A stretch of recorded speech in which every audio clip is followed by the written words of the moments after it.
Assalamualaikum warahmatullahi wabarakatuh. Perkenalkan, nama saya Hani Fatima, kelas 10 IPS 3. Saya di sini akan menjelaskan tentang konsep ruang dan waktu dalam sejarah.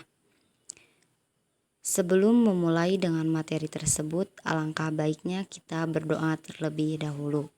Berdoa dimulai. Berdoa selesai. Ruang dan waktu dalam sejarah juga dikenal sebagai suatu konsep dimensi spasial dan temporal. Dimensi spasial adalah sebutan untuk ruang, sedangkan dimensi temporal adalah waktu.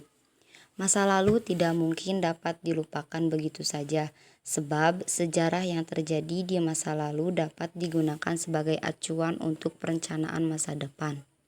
Apa yang dimaksud dengan konsep ruang dan waktu dalam sejarah?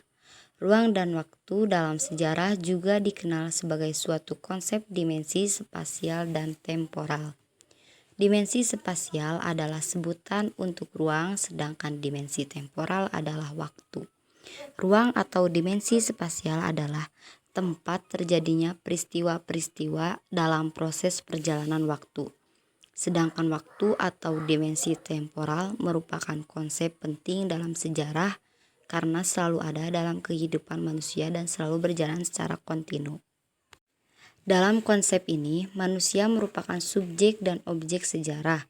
Hal ini karena manusia merupakan pelaku dari sejarah tersebut. Waktu membuat kejadian sejarah yang terjadi pada manusia memiliki pembabakan, seperti masa lalu misalnya.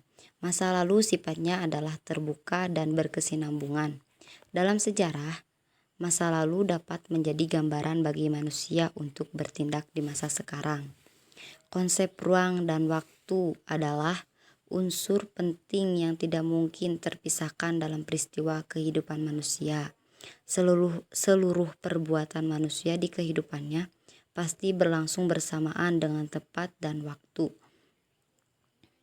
Kedua hal tersebut tak mungkin lepas dari hidup manusia, sebab perjalanan manusia pasti tercatat oleh waktu pada suatu tempat atau ruang.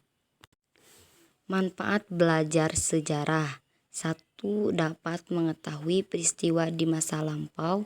2. Sebagai sarana edukatif. 3. Sebagai sumber inspirasi. 4. Sebagai sarana rekreasi. 5. Sejarah sebagai keprofesian. 6. Memperluas wawasan dan pikiran.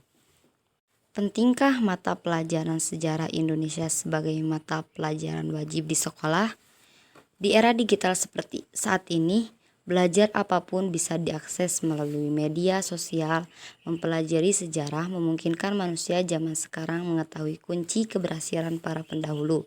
Manusia perlu belajar sejarah karena mengajarkan untuk tidak mengulangi kesalahan yang sama. Sekian dari saya, mohon maaf apabila ada kesalahan dalam materi yang saya jelaskan, karena saya masih dalam tahapan pembelajaran. Wassalamualaikum warahmatullahi wabarakatuh.